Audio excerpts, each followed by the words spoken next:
Wind is definitely directional today, but it still spins up pretty good in just a small breeze. That's enough to generate close to 12 volts. As you can see, the trees around here, it's kind of blowing. Not too much in the way of breeze. I guess I could zoom out, huh? I'd say it's 3 to 5 mile an hour breeze. Get an idea from, say, that tree. And now the wind's picked up a little bit.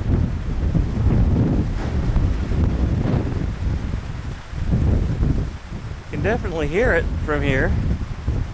And I wish I had a voltmeter on it, but you know, in a 10 mile an hour gust, it's probably putting out close to 20 volts. Well, that's it from windmill land today.